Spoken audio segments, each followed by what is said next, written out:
제3부 힌두 사원 33. 2년의 세월이 흐른 뒤 나라양 고도볼 교수는 마라바르 산에서 서쪽으로 수백 마일 떨어진 곳에서 신 앞에 서 있었다. 신은 아직 탄생하지 않았고 자정이 되어야 세상에 올 터였다. 그러나 신은 이미 수세기 전에 탄생했다고도 할 수 있었고 우주의 지배자로서 인간의 생로병사를 초월하므로 영원히 탄생할 수 없다고도 할 수 있었다. 신은 존재하면서도 존재하지 않았고 존재하지 않으면서도 존재했다. 지금 신과 고도볼 교수는 긴 융단의 양 끝에 마주 서 있었다. 투카람, 투카람, 당신은 나의 아버지요 어머니이며 모든 존재. 투카람, 투카람, 당신은 나의 아버지요 어머니이며 모든 존재. 투카람, 투카람, 당신은 나의 아버지요 어머니이며 모든 존재. 투카람, 투카람, 당신은 나의 아버지요 어머니이며 모든 존재. 투카람. 이 투카람은 17세기 인도의 종교 시인이며 힌두교 성자입니다. 마오의 궁전에 있는 이 마오의 풍경과 건축은 중부 인도의 작은 주들인 차타르푸르와 데와스에서 가져왔다. 이런 설명을 해놨습니다. 마오의 궁전에 있는 이 회랑은 다른 회랑들을 통해 안뜰로 이어졌다.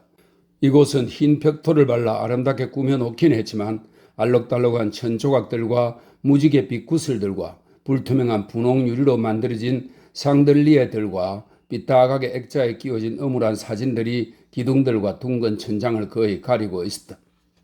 회랑 끝에는 왕실의 제식을 거행하는 작지만 유명한 제단이 있었고 탄생할 신은 은으로 만든 차숟가락 크기의 신상에 불과했다. 융단의 양 가장자리와 인접한 회랑들과 안뜰에 구경꾼들이 넘쳐났는데 모두 힌두 교인들로 대부분이 자신의 동네 밖에서 일어나는 일은 꿈속의 일처럼 여기는 유순한 얼굴의 시골 사람들이었다. 그들은 혹자가 진짜 인도라고 부르는 땀 흘리는 농부들이었다. 그리고 그들 사이에 작은 도시에서 온 상인들과 관리들, 궁정 신하들, 지배계급의 자제들이 섞여 앉아 있었다. 학생들이 질서 유지를 위해 애쓰고 있었지만 그 효과는 신통치 못했다. 이곳에 모인 군중들은 영국의 군중들과는 사뭇 다른 온화하고 행복한 상태에서 몸에 좋은 약처럼 들끓고 있었다. 차단선을 넘어 은으로 만든 신상을 훔쳐온 시골 사람들은 세상에서 가장 아름답고 환한 표정이 되었는데 그 아름다움은 결코 개인적인 것이 아니었다. 그들은 그런 아름다운 표정을 짓고 있는 동안 모두 닮은 얼굴이 되었고 그 표정이 가신 뒤에야 미천한 개인들로 돌아갔기 때문이다. 그건 음악도 매한 가지였다. 그곳의 음악은 하도 여러 곳에서 나왔기 때문에 그 총합은 출처에서 자유로울 수 있었다. 관악기 소리, 타악기 소리, 인간의 낮은 노래소리가 하나의 덩어리로 합쳐져 궁전을 한 바퀴 돌고 천둥 소리와 만났다. 밤새 간간히 비가 내렸다. 고도볼 교수의 성가대가 나설 차례였다. 그는 교육부 장관으로서 이 특별한 영예를 안게 되었다.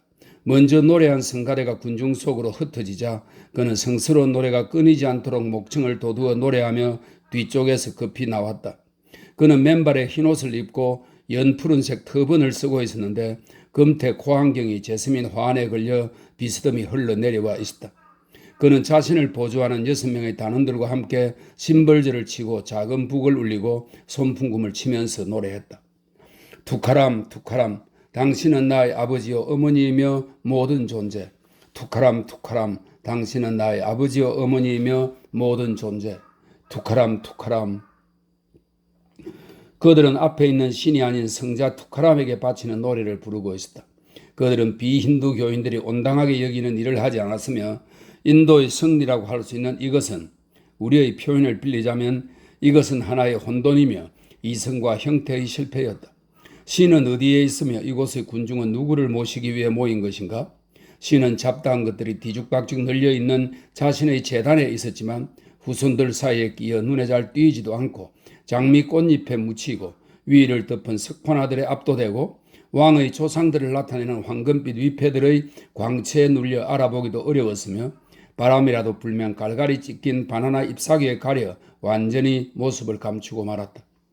그를 위해 수백 개의 전등이 밝혀져 있었지만 설명입니다. 그 발전기 소리에 창가의 리듬이 깨졌다. 전등이 밝혀져 있었지만 그의 얼굴은 보이지 않았다. 그에게 바치는 수백 개의 은접시들이 그의 주위에 쌓여 있었지만 최소한의 효과만을 발휘했다. 이 왕국의 시인들이 쓴 비문들이 읽을 수도 없는 곳에 걸려 있거나 벽토에서 못이 빠져 뒹굴고 있었는데 그 중에 신의 보편성을 나타내기 위해 영어로 쓰긴 했을 때 도안가의 실수로 그만 God see love라고 새겨진 것이 있었다. 이 시인은 이 절을 잘못 쓴 것 같네요. God see love. 이것이 인도의 최후의 메시지일까? 투카람 투카람. 푸르다 뒤에서 서로 자기 자식을 앞에 세우려는 두 어머니의 말다툼이 들려왔고 그 소리에 힘입어 성가대는 노래를 이어갔다. 푸르다 뒤에서 작은 여자아이의 다리 하나가 뱀장어처럼 삐져나왔다. 안뜰에서는 비에 흠뻑 젖은 소규모 유럽식 악단이 더듬거리며 왈츠를 연주하기 시작했다. 그들이 연주하는 곡은 환희의 밤이었다. 성가대는 이 경쟁자에게 동료되지 않았는데 그건 그들이 경쟁을 초월해서 살고 있기 때문이었다. 고두볼 교수의 정신에서 외적인 일을 돌보는 부분은 극히 작아서 한참이 지났어야 코안경이 흘러내려 바로 고쳐 쓰지 않고는 새 곡을 고를 수 없음을 깨달았다. 그는 심벌저 하나를 내려놓고 한 손에 든 심벌저를 허공에 떼고 치면서 남은 손으로 목에 건 화환을 더듬었다. 성가대원 하나가 거들었다. 그들은 서로의 잿빛 코수염을 맞대고 노래를 부르며 화환에 걸린 코안경 줄을 풀었다. 안경을 고쳐 쓴 고두볼이 악보를 본 다음 북치는 사람에게 뭐라고 한마디 했고 그러자 북치는 사람은 리듬을 깨고 모호한 작은 소리를 낸 다음 새로운 리듬으로 넘어갔다. 신명나는 새 노래는 노래하는 이들에게 더욱 명료한 심상을 불러일으켜 나른하고 얼빠진 표정이 되게 하였다. 그들은 모든 인간들을, 온 우주를 보편적인 온정 속으로 녹아들기 위해 잠시 떠오른 과거의 파편들을 그 미시한 부분까지도 사랑했다. 그리하여 고두볼은 비록 그에게 중요한 존재는 아니었지만 찬드라 푸르 시절에 만났던 한 노부인을 떠올렸다. 그녀는 우연히 그의 마음속에 떠올랐던 것이며 그가 선택한 것은 아니었다. 그녀는 애원하는 영상들의 무리 중 하나일 뿐이었고 그는 자신의 영역으로 그녀를 완성의 영역에 들여보냈다. 재건이 아니라 완성. 고두볼은 점차 의식이 흐려졌고 말벌 한 마리가 떠올랐다. 그 말벌이 어디 앉아 있었더라? 돌멩이 위에? 노부인을 사랑하듯 그 말벌을 사랑하는 그는 그것도 완성의 영역으로 보냈다. 그는 신을 흉내내고 있었다. 그렇다면 말벌이 앉아 있었던 돌멩이까지도? 아니, 돌멩이까지 시도한 것은 잘못이었다. 그는 논리와 의식적인 노력에 이끌려 붉은 융단 위로 돌아왔고 자신이 그 위에서 춤을 추고 있음을 깨달았다. 그는 재단까지 거리의 3분의 1을 오가며 심벌저를 울리고 작은 다리들을 경쾌하게 움직이며 춤을 추었고 성가 대원들도 그와 함께 춤을 추었다. 소음 소음, 더 요란해진 유럽식 악단, 재단 위의 향, 땀, 휘황찬란한 불빛, 바나나에 부는 바람, 소음, 천둥. 두 손을 들어올리고 그의 영혼이라 할 수 있는 미시한 반향음을 내보내며 손목시계를 보니 11시 50분이었다. 군중의 함성이 더 커졌다. 그는 계속 춤을 추었다. 회랑에 쪼그려 앉아있던 소년들과 남자들이 그 자세 그대로 들어올려져서 이웃들의 무릎 위로 떨어졌다. 그렇게 길을 내면서 가마 한 대가 다가왔다. 그 가마에는 노령의 국왕이 타고 있었는데 의사들의 만류를 뿌리치고 탄생의식을 보러 온 것이었다. 아무도 왕을 환영하는 이가 없었고 왕도 그것을 바라지 않았다. 지금은 인간의 영예를 위한 시간이 아니었기 때문이었다. 또 가마를 내릴 수도 없었는데 그것을 내려놓으면 왕좌가 되어 신성모독이 될 것이기 때문이다. 왕은 공중에 떠있는 가마에서 내려져 제단 가까이의 융단 위에 앉혀졌으며 시종들이 그의 긴 특수임을 바로하고 그의 다리를 엉덩이로 밀어 넣었으며 손에 붉은 가루가 담긴 종이를 쥐어 주었다. 왕은 병약한 몸을 회랑 기둥에 기대고 가득 고인 눈물로 눈이 부풀어 오른 채 앉아 있었다. 그는 오래 기다리지 않아도 되었다. 다른 것들은 다 시간을 어기는 땅이었지만 신의 탄생 시간만은 철저히 지켜졌다. 탄생 3분 전에 성녀 하나가 크리슈나의 애매한 탄생기에서 베들레헴 역할을 하는 고쿨 마을의 모형을 들고 나와서 제단 앞에 놓았다. 약 1평방미터 크기의 나무 쟁반에 놓인 그 모형은 진흙으로 만든 것으로 청색과 흰색 칠과 장식 리본으로 화려하게 꾸며져 있었다. 칸사 왕이, 그는 헤롯 왕과 같은 존재였다. 이 칸사 왕이 가분 수형의 두상을 하고 자신의 몸에 비해 너무 작은 의자에 앉아 무고한 이들의 살해를 명령하고 있었고, 한쪽 구석에서는 꿈속으로 떠나라는 경고를 들은 크리슈나의 부모가 서 있었다. 그 모형은 신성하진 않았지만 사람들로 하여금 진짜 신상에서 시선을 돌리게 하였고, 그들의 종교적인 혼란을 가중시킨다는 점에서 단순한 장식물의 차원을 넘어섰다. 몇몇 사람들은 크리슈나의 탄생이 이루어진 것이 분명하다고, 아니면 지금 그분을 볼 수 없을 거라고 진심으로 말했다. 하지만 시계가 자정을 알리는 동시에 귀를 찢는 소라고동 소리가 울리자 코끼리들이 일제히 울음소리를 내고, 가루를 들고 있던 사람들이 제단으로 그것을 던졌으며 장밋빛 먼지와 향 속에서 요란한 악기 소리, 외침 소리와 함께 무한의 사랑이 크리슈나 신의 형상으로 태어나 세상을 구원했다. 인도인뿐 아니라 외국인, 새, 동굴, 철도, 그리고 별들의 슬픔까지도 모두 소멸되어 환희와 웃음이 되었으며, 병도 의심도 오해도 잔인함도 공포도 존재하지 않았다. 어떤 이들은 껑충껑충 뛰고 어떤 이들은 넙죽 엎드려 그 만인의 연인의 맨발을 껴안았으며, 푸르다 뒤의 여자들은 손바닥으로 뺨을 때리며 날카로운 비명을 질러댔고, 조그만 여자의 하나가 몰래 빠져나와 길게 따내린 검은 머리를 날리며 혼자 춤을 추었다. 크리슈나의 탄생 축제는 육체의 향연은 아니었다. 육체의 향연은 사원의 전통이 금하는 일이었다. 그것은 정신의 향연이었다. 그들의 정신은 미지의 존재를, 아름다움 그 자체를 손에 넣기 위해 과학과 역사를 다 팽개치고 필사적으로 몸부림쳤다. 그렇다면 그것은 성공했는가? 그 후에 쓰인 책들은 그렇다고 말한다. 하지만 만일 그런 사건이 벌어진다면 그것은 나중에 어떤 방식으로 기억될 수 있을까? 그것 자체 말고 다른 무엇으로 표현될 수 있을까? 종교의 신비는 믿지 않는 사람들에게만 수수께끼로 남는 것이 아니라 열렬한 신자에게도 그러하다. 물론 본인이 원한다면 자신이 신과 함께 있었다고 생각할 수도 있겠지만, 그런 생각을 하는 순간 그것은 역사가 되고 시간의 지배를 받게 된다. 호능지로 만든, 호능지는 송진과 기름을 먹인 딱딱한 종이입니다. 호능지로 만든 코브라가 융단 위에 나타났고 흔들리는 나무 요람도 나왔다. 고드볼 교수는 빨간 비단 보자기를 품에 안고 요람으로 다가갔다.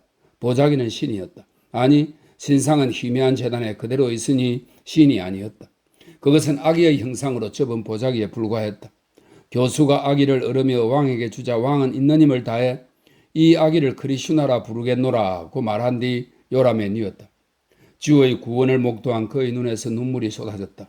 그는 예전처럼 비단으로 된 아기를 들어 구경꾼들에게 보여주기엔 너무 기가 쇠해 있었다. 시종들이 그를 들어 가마에 태웠고 군중들을 해치자 새 길이 뚫렸으며 왕은 궁전의 덜 신성한 장소로 옮겨졌다.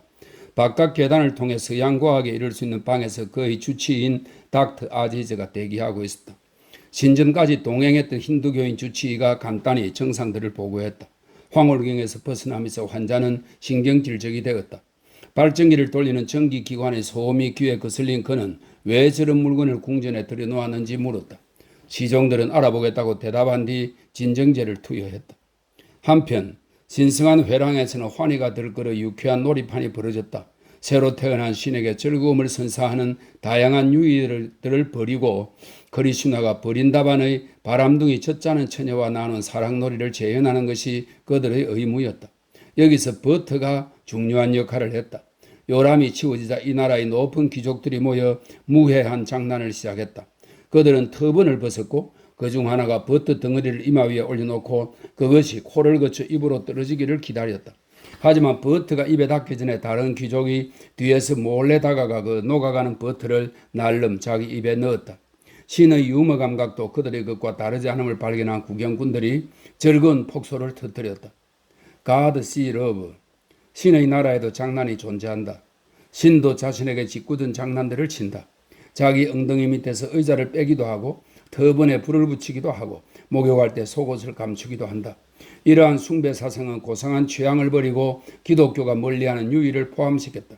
구원에는 세상의 모든 물질들뿐만 아니라 모든 정신들도 참여해야 하기 때문에 짓궂은 장난도 금지될 수 없다. 그들은 버터를 삼킨 뒤 이번에는 품위 있는 놀이를 시작했는데 그것은 어린아이의 모습을 한 크리슈나를 쓰다듬어 주는 것이었다. 빨강과 금색으로 된 예쁜 공을 던지면 그 공을 받는 사람이 군중들 속에서 아이 하나를 골라 품에 안고 돌아다니고 사람들이 그 아이를 쓰다듬어 주는 놀이였다. 모두들 사랑스러운 아이를 창조주로 여기고 쓰다듬으며 덕담을 웅얼거렸다. 그 아이가 제 부모의 품으로 돌아가면 다시 공을 던졌고 이제 다른 아이가 잠시 세상의 희망이 되었다. 신이 회랑에서 이리저리 튀어다니고 운 좋은 사람이 그를 잡는 이 운수 노름은 유한한 존재인 인간 아이들에게 신의 불멸성을 부여하는 행위였다. 그들은 이 놀이를 실컷 즐긴 뒤 지루함을 모르는 그들은 이 놀이를 하고 또 했다. 실컷 즐긴 뒤 막대기들을 꺼내 휘두르며 판다바 전쟁 놀이를 하다가 이 판다바 전쟁은 5명의 선한 판다바 형제들이 악한 사촌들에 대항하여 벌인 전쟁으로 그리슈나의 셋째 아르주나의 마부 노릇을 하면서 그에게 인생의 진리를 가르쳐 주었다고 하는 이야기가 있는 전쟁 놀이입니다. 판다바 전쟁 놀이를 하다가 붉은 칠을 하고 말린 무화과를 화관처럼 씌운 커다란 검정색 항아리를 그물에 싸서 지붕에 매달았다. 신명나는 놀이가 시작되었다. 사람들은 공중으로 펄쩍펄쩍 뛰어올라 막대기로 항아리를 때렸다. 항아리가 금이 가고 깨지면서 기름진 쌀밥과 응고된 우유가 그들의 얼굴로 쏟아졌다. 그들은 그것들을 입에 묻혀가며 먹기도 하고 융단 위에 떨어진 것들을 먹기 위해 바닥으로 몸을 던지기도 했다. 이 신성한 혼란은 이리저리 퍼져갔고 그때까지 군중들을 저지하는 역할을 해왔던 학생들까지 대열을 이탈하여 자신의 몫을 챙겼다. 회랑들과 안뜰에 온화한 혼란이 가득했다. 파리들까지 깨어 신의 하사품 중에서 제 몫을 요구했다. 이 선물은 신을 흉내내어 다른 사람에게 나눠주어야 복을 받는 것이므로 다툼 같은 건 없었다. 그리고 그런 흉내와 대입은 여러 시간 동안 이어지면서 사람들의 가슴에 저마다의 능력에 맞게 다른 때라면 느끼지 못했을 하나의 감정을 일깨웠다. 하지만 행사가 끝난 뒤 사람들은 탄생된 것이 은으로 만든 신상인지 진흙으로 빚은 마을인지 비단 보자기인지 무형의 영인지 종교적인 결의인지 알지 못했다. 어쩌면 이 모두인지도 모른다. 어쩌면 아무것도 탄생하지 않았는지도 모른다. 어쩌면 모든 탄생은 하나의 상징인지도 모른다. 어쨌거나 이 축제는 힌두교의 주요 행사로 기묘한 생각들을 유발했다. 고드볼 교수는 기름과 먼지로 뒤범벅이 된 채 다시 한번 영의 세계에 빠져들었다. 다시 무어 부인이 점점 또렷하게 보이기 시작했는데 그녀의 주위에 고민들이 달라붙어 있는 것이 흐릿하게 나타났다. 그는 브라만이고 그녀는 기독교인이었지만 그것은 전혀 중요하지 않았다. 그녀의 모습이 기억의 속임수인지 텔리파시인지도 전혀 중요하지 않았다. 다만 신의 입장이 되어 그녀를 사랑하고 그녀의 입장이 되어 신에게 오소서라고 호소하는 것이 그의 의무이고 바람이었다. 이것이 그가 할 수 있는 전부였다. 이 얼마나 불충분한가. 그러나 사람은 저마다의 능력에 따라 살아야 하고 그는 자신의 능력이 미미함을 알고 있었다. 그는 사원을 나서서 비에 젖은 잿빛 아침 속으로 들어가며 생각했다. 한 영국인 노부인과 한 마리의 작고 작은 말벌, 그것은 대수롭지 않은 것 같지만 내가 나 자신인 것보다 중요한 것이지. 34. 바로 그 시각에 닥터 아지즈도 궁전을 나섰다. 그는 중심가를 더 올라가면 나오는 쾌적한 정원에 위치한 자신의 집으로 돌아가다가 고드볼이 진창에서 철벅거리며 놀고 있는 것을 보았다. 안녕하세요. 그가 소리쳐 불렀다. 하지만 노인은 방해받고 싶지 않다는 뜻의 팔 동작을 해 보였다. 죄송합니다. 아지즈가 얼른 말했다. 그러자 고드볼은 머리와 몸이 분리된 것처럼 보일 정도로 고개를 돌리더니 그의 마음과는 아무 관계도 없는 긴장된 목소리로 말했다. 그가 유럽인 영빈관에 와 있을 거예요. 최소한 그럴 가능성은 있어요. 그가요? 언제부터요? 하지만 고드볼에게 시간은 너무 분명한 것이었다. 그는 아까보다 더 모호하게 팔을 흔들고는 사라져버렸다. 아지즈는 그가 필딩이라는 것을 알았지만 이대로 조용히 살고 싶어서 그를 머릿속에서 떨쳐내고 홍수로 그가 오지 못하리라 생각했다.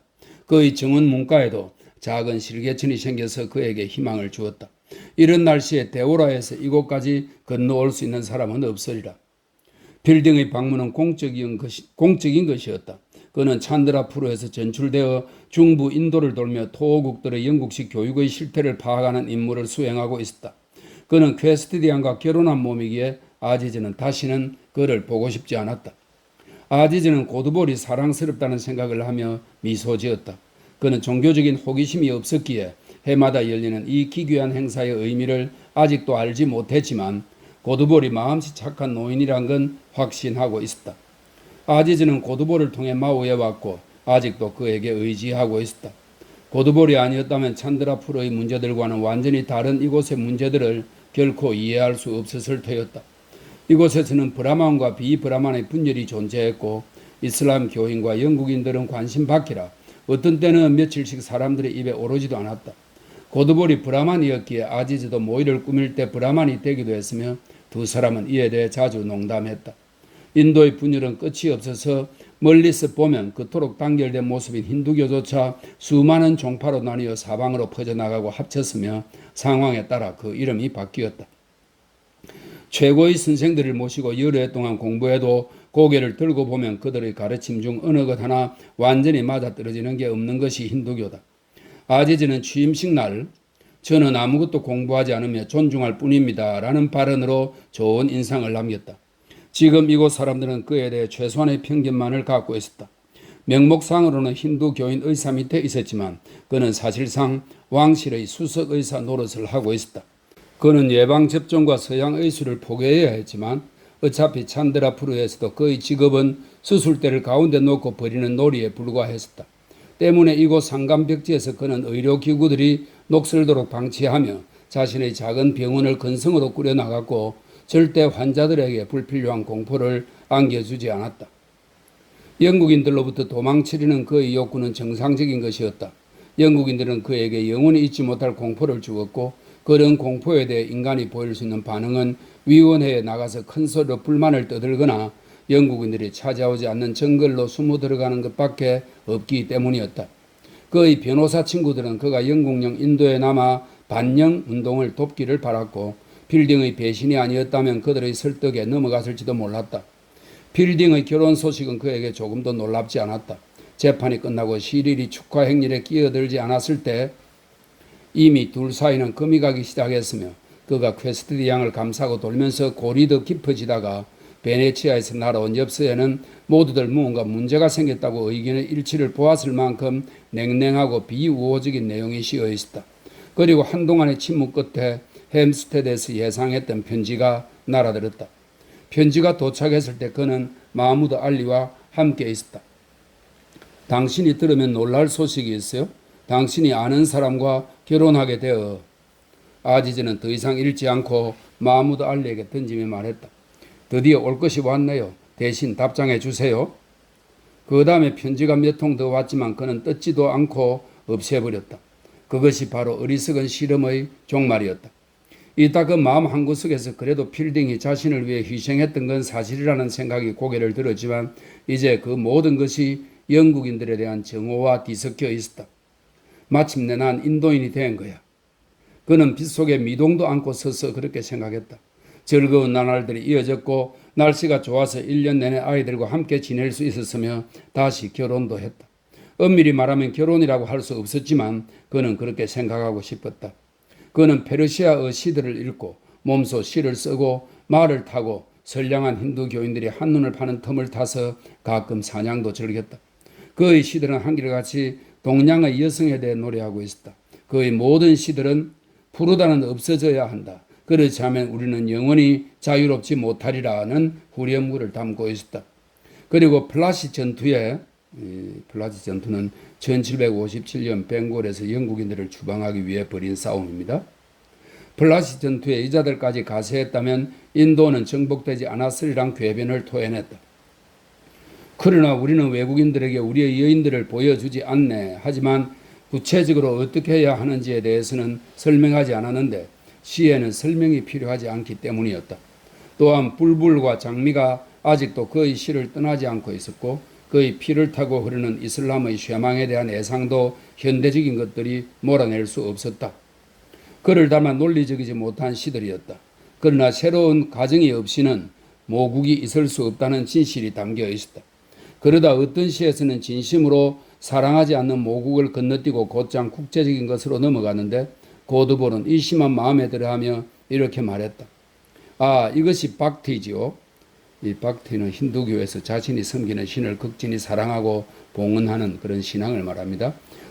그것이 박티지요. 나의 젊은 친구. 이 시는 색다르고 무척 훌륭해요. 움직이지 않는 것처럼 보이는 인도는 다른 나라들이 허송 세월만 보내고 있는 동안 그것으로 직행할 것이요. 이 시를 힌두어로 옮겨도 되겠소? 큰 깨달음을 주는 시라 산스크리트어로 옮겨도 되겠어요. 물론 당신의 다른 시들도 다 훌륭해요. 지난번에 메거스 대령이 찾아왔을 때 국왕폐하께서 우리 모두 당신을 자랑스럽게 여긴다고 하셨어요. 그러면서 그는 능글맞게 웃었다. 메거스 대령은 이 지역의 정치 고문으로 아지즈가 이곳에 오는 것을 방해하려다 실패한 인물이었다. 재판이 끝난 후로 아지즈는 줄곧 형사부의 감시를 받아왔다. 그들은 아지즈에게 특별한 혐의를 두고 있지는 않았지만 불미스러운 사건이 있었던 인도인은 감시가 필요하다는 원칙을 갖고 있었고 아지즈는 퀘스티디 양의 실수 덕에 평생 감시당하는 신세가 된 것이다. 요 주위 인물이 마우에 온다는 소식을 듣고 걱정이 된 메거스 대령은 이슬람 교인 의사가 신성한 몸을 만지게 할 것이냐며 늙은 왕을 놀렸다. 몇 해 전이었다면 왕은 그 말뜻을 알아차렸을 터였다.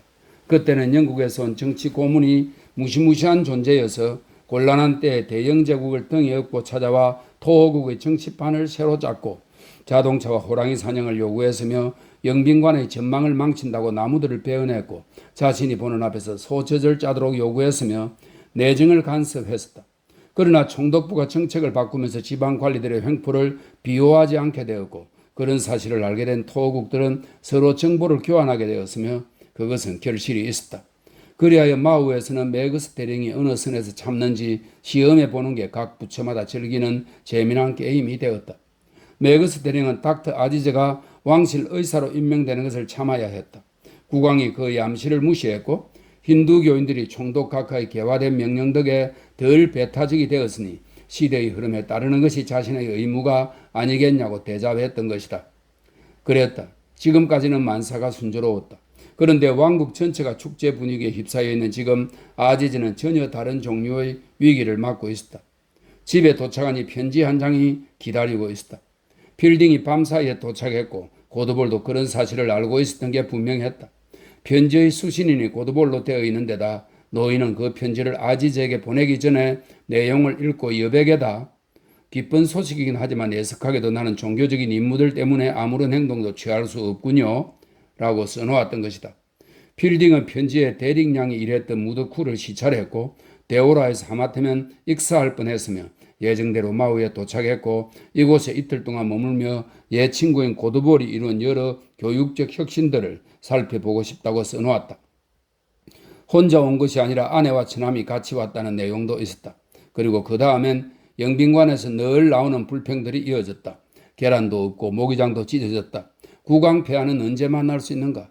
횃불 행렬이 벌어진다는 게 사실이냐? 그렇다면 구경해도 되겠는가? 배를 끼치고 싶은 생각은 없고 발코니에서 구경하거나 아니면 배를 타고 나가서 아지즈는 편지를 찢어버렸다. 퀘스트디 양에게 인도인의 삶을 보여주는 것은 이제 신물이 났다. 배신자의 소름 끼치는 마귀 할멈 같으니 악당들이 모두 모였다. 아지즈는 그들을 피하고 싶었지만 그들이 마우에 며칠간 머문다니 그러기가 쉽지 않을 것 같았다. 아래쪽 지역은 홍수가 더 심해서 아시르가르 철도역 방향으로 옅은 회색의 호수들이 보였다. 35. 아지즈가 마우를 찾기 오래전에 또 한 사람의 젊은 이슬람 교인이 이곳에 은둔했고 그는 성자가 되었다. 그의 어머니는 아들에게 죄수를 풀어주라고 말했다. 그래서 그는 금을 들고 요새로 올라갔다. 그가 문을 열자 죄수들은 우르르 몰려 나와서 원래 일자리로 돌아갔다. 하지만 화가 머리 끝까지 치민 경찰이 그 젊은이의 목을 뺐다. 젊은이는 이에 굴하지 않고 요새와 도시의 경계를 이루는 바위산을 넘어 길을 막는 경찰들을 죽이면서 어머니의 집 앞에까지 가서 쓰러졌다. 그는 어머니의 명령을 완수한 것이다. 그 뒤 이곳에는 그를 위한 사당 2개가 지어졌으며 성자의 머리를 모신 사당은 산 위에, 몸을 모신 사당은 아래에 있다. 설명입니다. 사당 2개가 세워졌으며 근처에 사는 얼마 안 되는 이슬람 교인들은 물론 힌두 교인들까지도 사당에 찾아와 참배했다.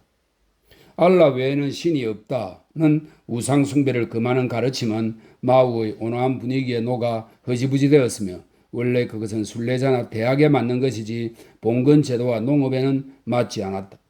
아지즈는 이곳에 처음 도착했을 때 이슬람 교인 사이에서도 우상 숭배가 이루어지는 것을 보고 경멸을 느꼈으며 알람기르 황제처럼 이곳을 정화시키고 싶은 욕구에 젖었다. 그러나 곧 그는 악바르 황제처럼 그런 일에 신경 쓰지 않게 되었다. 어쨌거나 이 성자는 죄수들을 풀어줬고 자신도 한때는 죄수의 몸이 아니었던가. 성자의 몸을 모신 사당은 아지즈의 집 정원에 있어서 매주 등불들과 꽃들이 수북이 쌓였으며 아지즈는 그것들을 볼 때마다 자신이 당한 고통이 떠올랐다. 그리고 성자의 머리를 모신 사당도 아이들을 데리고 산책을 즐기기에 좋은 가까운 거리에 있었다. 마침 탄생의식 다음 날이 쉬는 날이었으므로 그는 아이들과 산책에 나섰다.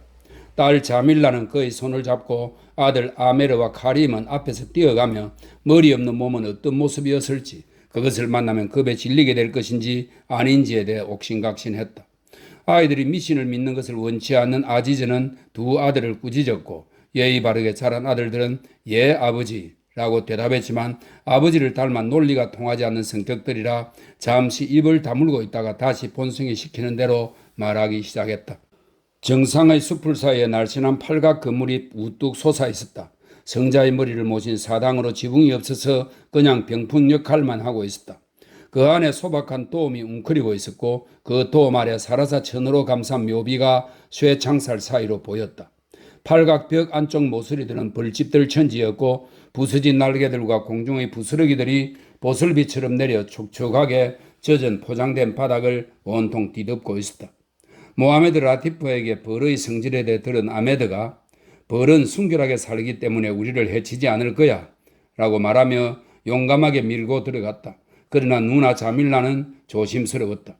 그들은 사당에서 나와 크기와 모양이 난로의 방화용 가리개와 비슷한 이슬람 사원으로 갔다. 찬드라푸르의 아치형 회랑들로 이루어진 사원이 폐허가 되어 벽토를 바른 벽과 양끝에 불룩한 첨탑 자리만 남은 듯한 모습이었다.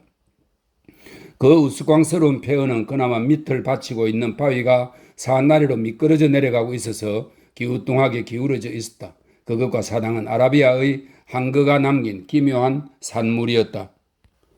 그들은 아무도 없는 낡은 요새를 돌아다니며 다양한 경치를 감상했다. 그들의 눈에는 비를 잔뜩 머금은 잿빛 하늘도, 웅덩이들이 마마 자국처럼 팬 질척거리는 땅도 유쾌하게만 한 풍경이었다.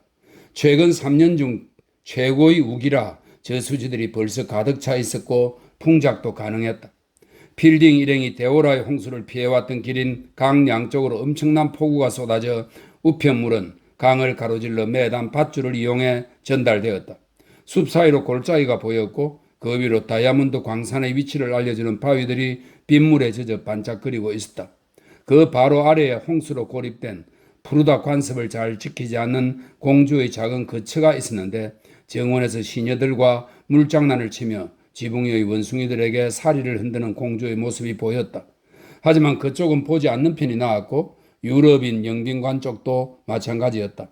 영빈관 너머에도 잿빛과 초록빛의 엄침한 산이 솟아 있었고 그 산은 흰 불꽃들 같은 사원들로 뒤덮여 있었다. 그쪽에서만도 200명이 넘는 신들이 서로 빈번히 왕래하며 살고 있었는데 그들은 수많은 암소들과 판 산업은 물론 아실가르 버스 사업 지분까지 소유하고 있었다. 그들 중 다수가 지금 궁전에서 더할 수 없이 즐거운 시간을 보내고 있었으며 여행을 하기에 너무 자부심이 강하거나 몸집이 큰 신들은 자신을 나타내는 상징물들을 대신 보낸 상태였다. 그곳엔 종교와 비가 충만했다.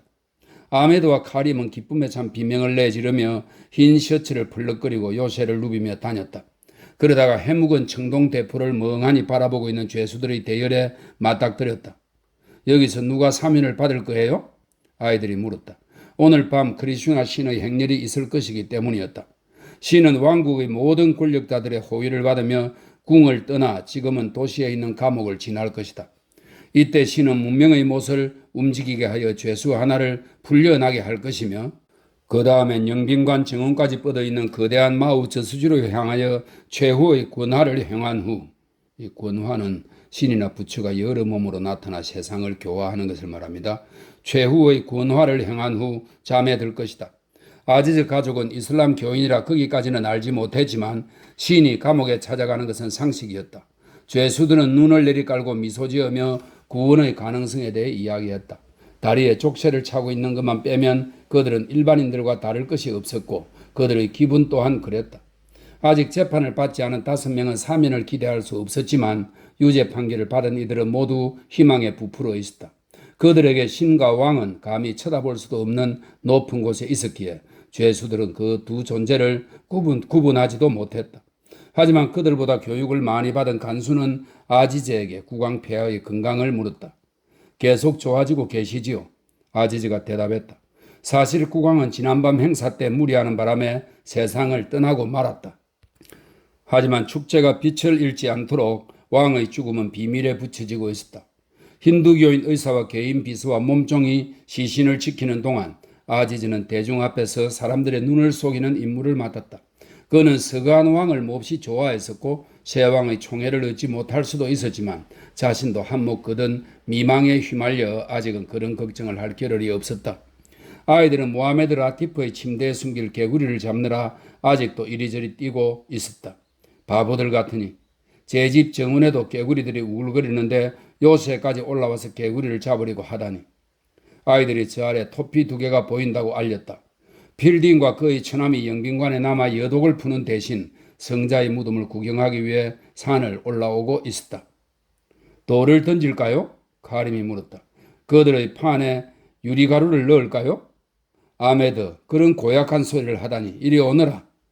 아지즈는 장남을 때리기 위해 손을 들었지만 아이가 그 손에 입을 맞추자 그대로 두었다. 이런 순간에 다정하고 용감한 아이들과 함께 있다는 것이 기분 좋았다. 그는 저 영국인들은 국빈들이니 괴롭혀서는 안 된다고 일렀고 아이들은 언제나처럼 온순하면서도 열성적으로 호응했다. 두 손님은 팔각 사당 안으로 들어갔다가 벌떼에 쫓겨 뛰쳐나왔다. 그들이 손으로 머리를 때리며 이리저리 내달리자 아이들이 큰 소리로 놀려댔고 그때 하늘에 구멍이라도 뚫린 듯 폭우가 쏟아지기 시작했다. 아지즈는 과거의 친구에게 인사를 건네고 싶은 마음은 없었지만 그 사건으로 기분이 한껏 유쾌해졌다. 그는 옹골차고 강한 존재가 된 기분으로 외쳤다. 안녕하세요 신사분들, 무슨 문제라도 있습니까? 필딩의 처남이 벌에 쏘였다고 외쳤다. 물 웅덩이에 들어가서 누우세요. 여기는 웅덩이 천지니까 나한테 오지 마요. 나도 벌은 어떻게 못해요. 국가 소유의 벌들이니 벌들의 행동에 대한 불만은 국왕 폐하께 가서 하세요. 빗줄기가 점점 더 거세지고 있어서 심각한 위험은 없었다. 벌떼가 사당으로 퇴각했다. 아지즈는 낯선 손님에게 다가가서 그의 팔목에서 침 2개를 뽑아내며 말했다. 자, 정신 차리고 남자답게 행동하세요.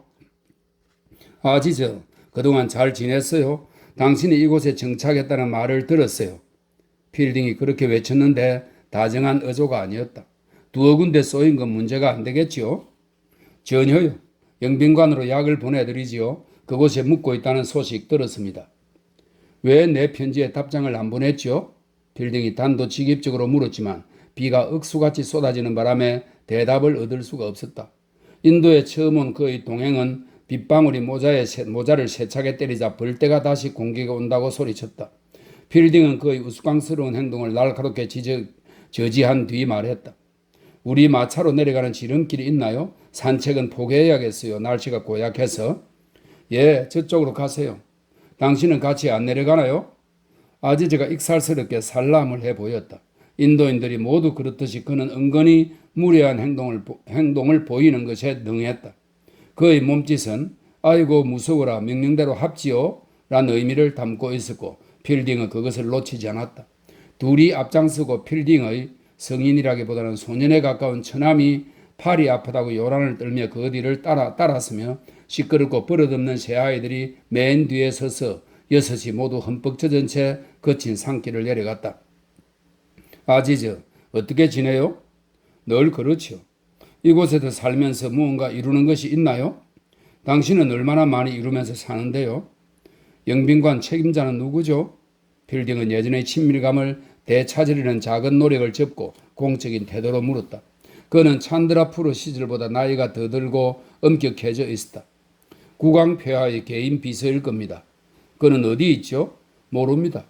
우리가 도착한 뒤로 아무도 찾아온 사람이 없어서 그래요. 그랬군요. 사전에 접견실에 편지를 써서 방문해도 좋은지 물었고 좋다고 해서 이렇게 왔는데 영빈관 하인들은 구체적인 지시를 받지 못한 것이 분명해요. 달걀도 구할 수 없고 내 아내는 배를 타고 나가보고 싶어 하지요. 배가 두 척 있죠. 그렇긴 한데 노가 없더군요. 메거스 대령님이 지난번에 왔을 때 부러뜨렸죠. 네 개를 다요? 그분은 아주 힘이 세죠. 오늘 저녁에 날이 개면 물 위에서 횃불 행렬을 구경하고 싶어요. 고도볼에게 그런 내용의 편지를 보냈는데 소식이 없군요. 이곳은 죽은 자들의 땅인 모양이에요. 어쩌면 그 장관님께서 편지를 못 받으셨는지도 모르죠. 영국인이 행렬을 구경하는 것에 대해 반대할 사람이 있을까요? 나는 이곳의 종교에 대해 전혀 아는 것이 없습니다. 나 같으면 행렬을 구경하겠다는 생각 같은 건 하지도 않을 거고요. 무드쿨과 데오라에선 대접이 이렇지 않았어요. 데오라에선 친절 그 자체였고 그곳 왕과 왕비께서는 우리에게 모든 걸 보여주고 싶어 했지요. 그럼 거기 그냥 계실 걸 그랬군요. 렐프 타요. 마치 마차 있는 곳에 도착한 필딩이 말했다. 타시죠, 퀘스티드 씨. 그리고 필딩 씨. 도대체 누가 퀘스티드 씨예요? 내가 그 유명한 이름을 잘못 발음하기라도 했나요? 이분이 당신의 처남이 아닌가요?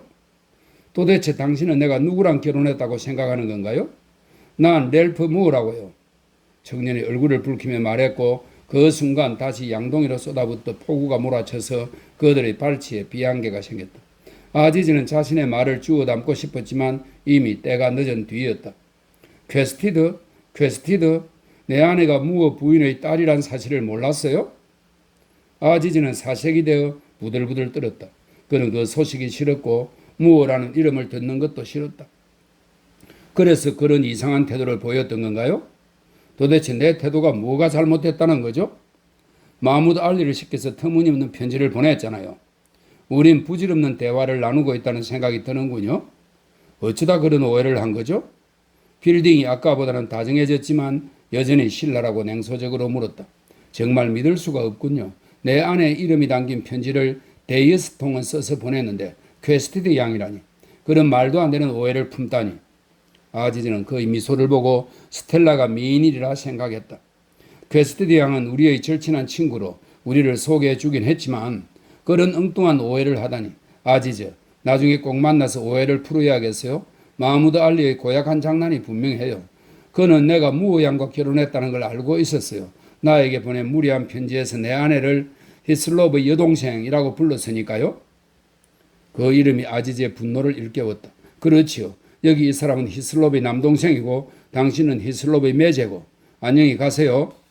수치심이 분노로 변하자 자존심이 되살아났다. 당신이 누구와 결혼했건 나와 무슨 상관입니까? 이곳 마우에서만큼은 나를 괴롭히지 말아달라는 것이 내가 부탁하고 싶은 전부입니다. 난 당신을 원하지 않고 당신들 중 누구도 내 사생활에 끼어들게 하고 싶지 않습니다. 죽는 날까지요. 그래요. 내가 어리석은 오해를 했어요. 그러니 나를 경멸하고 무시하세요. 난 당신이 나의 적과 결혼한 줄 알았어요. 당신의 편지를 읽지도 않았고요. 마무드 알리가 나를 속였어요. 당신이 내 돈을 훔쳐갔다고 생각했어요. 하지만 그는 박수를 쳐서 아이들을 모았다. 그런 거나 마찬가지로 보이네요. 난 마무드 알리를 용서할 거예요. 나를 사랑해서 그런 거니까. 그는 비가 총알처럼 쏟아지는 동안 잠시 침묵했다가 말을 이었다. 지금부터는 내 민족을 사랑할 겁니다. 그러곤 돌아섰다. 시릴이 진창길을 철벅거리고 따라오며 사과를 했고 조그맣게 웃으며 자신은 히슬로브 약혼녀가 아니라 그의 여동생과 결혼한 것이라는 논박할 수 없는 논리를 내세우며 오해를 풀고자 했다. 하지만 이제 와서 그것이 무슨 소용이랴. 지금까지의 그의 삶이 오해에서 비롯된 것이었다 한들 그 삶을 되돌릴 수는 없지 않겠는가. 그는 아이들이 알아들을 수 있도록 우러두어로 말했다.